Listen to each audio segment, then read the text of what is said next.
Hey everybody, Dirili here. Thank you so much for joining me for another episode of the Amazing Shinsengumi. We are on Nagakura Shinpachi's route. On Chapter 6, I'm the leader of the Shinsengumi first and a human second. Oh, well, I hope you watched the last chapter because things got spicy and we've been upgraded from pet to lover. Yay! But it's gonna have to be a secret because apparently in this route, the Shinsengumi are not supposed to fall in love. Huh. Well, let's see where Chapter 6 takes us. You can just sit back, relax, and let me read you a story. After the Ikedaya incident, the Shinsengumi was left without work for some time. The incident became a trigger that set off those in favor of the emperor. I heard from the landlord that the Aizu domain and the Choshu domain were at war. The battles were so huge that street fights were breaking out even in Kyoto. The Shinsengumi who are part of the Aizu domain participated in the fight as well. Chizuru, be careful if you go outside. You'll be in a lot of trouble if you get caught up in the battle. Okay, I understand. I answered partly absent-mindedly. When I thought about Shinpachi putting himself in danger again, I couldn't stay calm. In my head, I knew the members of the Shinsengumi go hand in hand with danger, but I couldn't hide my true feelings. Shinpachi, if it's possible, I don't want him to go into battle. I was so worried about Shinpachi. I let my shoulders drop and sighed. Then I heard a familiar voice. Chizuru, what's wrong? Why did you sigh like that? Shinpachi was standing there with his good old refreshing smile. Even though he was going to war, Shinpachi acted the same. He was kind as always. It felt so cruel. Does he even know I'm worried about him? Thinking that, I looked at him loathingly. That's not right. Don't give him a mean look for, well, he doesn't know why. He comes in all smiles and we just look at him like, you jerk. What's wrong? You're going to fight after all, aren't you? I already knew, but I wanted to hear it from Shinpachi's mouth. Why? He looked a little worried, but he nodded as refreshingly as ever. How is that refreshing? Yeah, of course. Today we're all heading to the battlefield. Soji too? Hearing his words, my chest anguished in pain. Shinpachi is going to put his life in danger again. Is there a woman who wouldn't feel pain seeing their loved one leave for war? I can't bear the pain. Tormented and in pain, I bit my lip. Chizuru, what's wrong? Should I tell him how I feel? Don't tell him. Apparently he can't deal with that right now. No, it's nothing. Are you sure? If it's nothing, then that's fine. I couldn't tell him not to go into battle. I couldn't throw my feelings at him because he was doing his duty. Even if I'm in pain, even if I'm suffering, I need to send him off with a smile. I held in my pain and looked up at Shinpachi with a smile on my face, just like he does for me, right? I'll make something good for you and wait. So, please come back safely. I'll be waiting for you. Chizuru, okay, got it. I promise I'll come back. Shinpachi pulled my shoulders in and hugged me. Oh god, I'm kinda congested today. Please excuse me. I felt his feelings from his embrace. I won't do anything to make you cry. Please don't worry. Believe in me and wait here. I can do my best knowing that you're waiting for me. But you can't promise that you'll live. He looked at me with his gentle eyes. If he looks at me like that, all I can do is nod. I endured the pain in my chest and nodded. Okay, I'll be waiting. I'll believe in you and wait. As he looked at me, Shinpachi nodded as well. His eyes reflected how much he believed in me. I wondered if Shinpachi would think of me even in battle. If he did, then I had to believe in him and wait for his return. I held in my tears and hugged Shinpachi with all my might. That happened before the Shinsengumi left for battle. Isami came to visit Shinpachi and entered his quarters. I bought tea for them and tried to enter Shinpachi's room. When I put my hand on the door... I'm against it. Shinpachi's rough voice echoed in the hallway. My hand stopped. Shinpachi? Even though there was a door between us, I could feel the tension in the air. If we use cannons, Kyoto will be burned to the ground. We might end up killing hundreds of civilians. Do you understand that simple fact? I do. Well, you understand that, but you're still going to order me to fire cannons? There are too many Choshu soldiers this time. We can't afford to cross swords with them. We can't fight like we always have. Please understand. Fires might break out in Kyoto because of the cannons, but this is to protect the country. That's stupid. I won't be swayed by those words. Well, I guess he's going to do it without Shinpachi's say-so. From the conversation, I gathered that Isami ordered Shinpachi to use cannons. However, worried about Kyoto's safety, Shinpachi continued to argue against it. It was silent for a while, and then Isami spoke. I'm a human being too. I understand your feelings and what you're thinking. Unfortunately, my priorities lie in being the leader of the Shinsengumi. As long as I'm the leader, I must lead us to victory.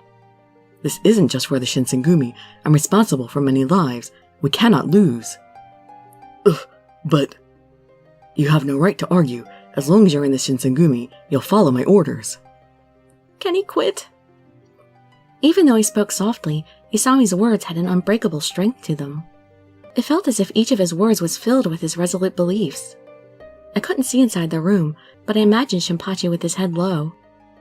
Shinpachi. It happened as I sympathized for Shinpachi.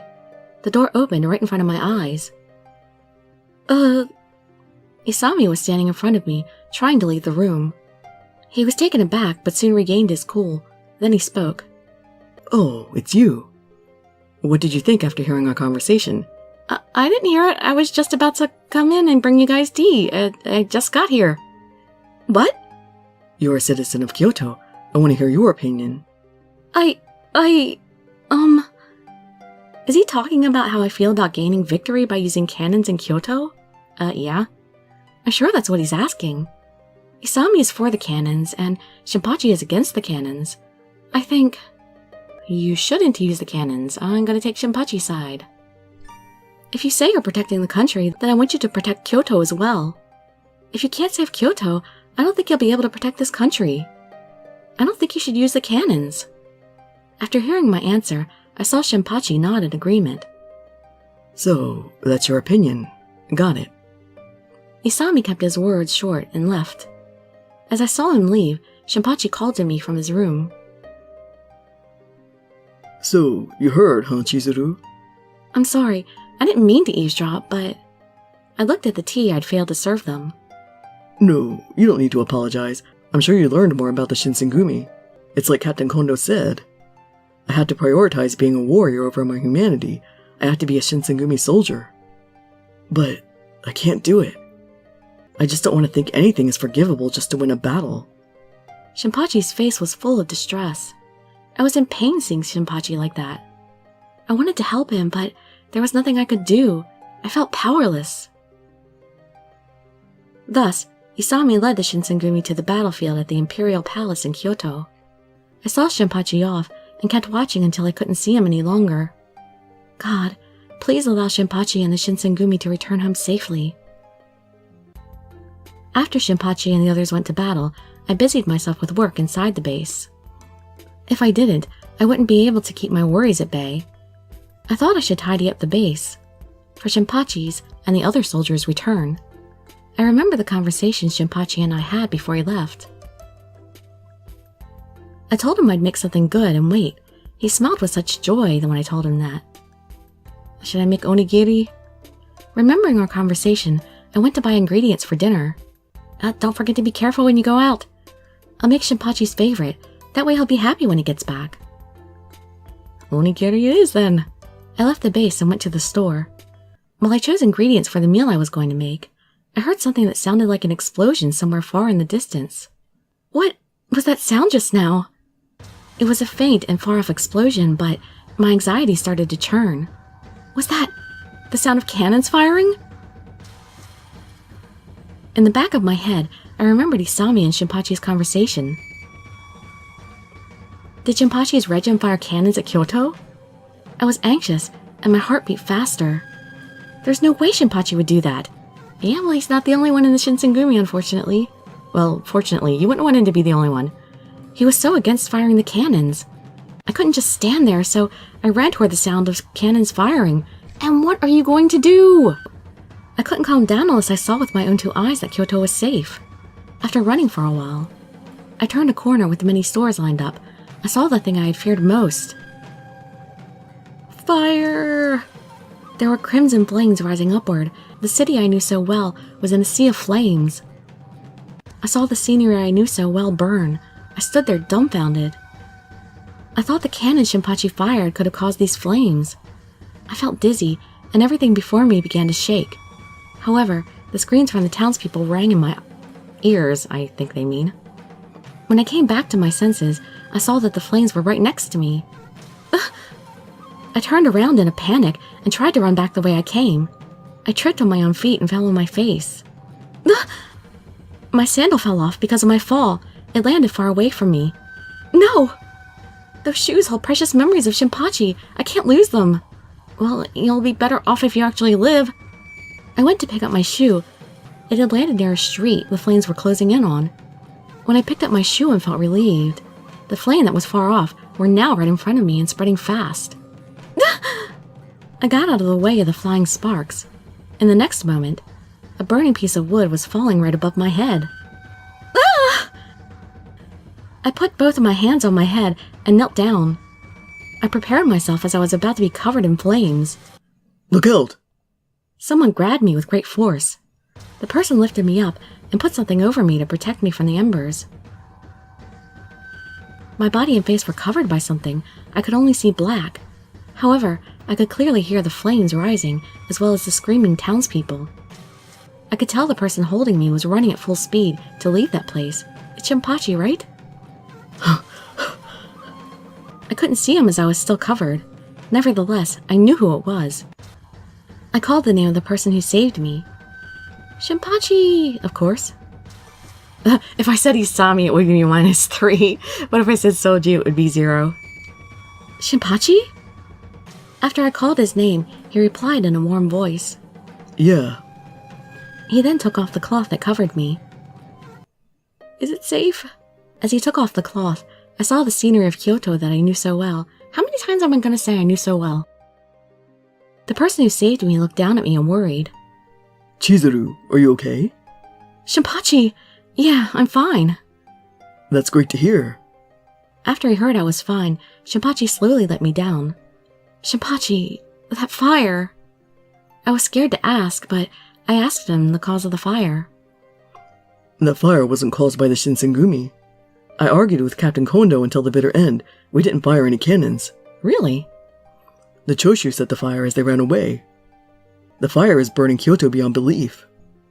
He said those words with a painful expression on his face. Shinpachi looked mortified. Looking at him, my chest felt like it was being squeezed. I can't let this continue. I have to go back and put out those flames. Chizuru, go back to the base, okay? Oh, Shinpachi! What is it? There was something I had to tell Shinpachi. I love you? What? If I say I love you, it doesn't gain me any points. I had to thank him for saving me. He appreciates a good thanks better than love. Thanks for saving me. I smiled. Shinpachi looked satisfied and grinned. He stroked my cheek. I'm so glad you're safe. Shinpachi started laughing and pet me on the head. Thanks for worrying about me. It's natural to do that. Oh, yeah. I feel relieved after cuddling with you like that. Well, it wasn't much of a cuddle, but it's something. Well then, I'm off. Shinpachi went down the street we came from. I prayed for Shinpachi's safety and for the fire to settle down quickly. After Shinpachi saved me from the fire, I went back to the base alone. The landlord was happy I was safe, and I apologized for making her worry. She told me to take a rest as soon as I could. I did as she said and went back to my room to rest. However, when I returned to my room, I felt the stares of the returning soldiers all focused on me. Huh?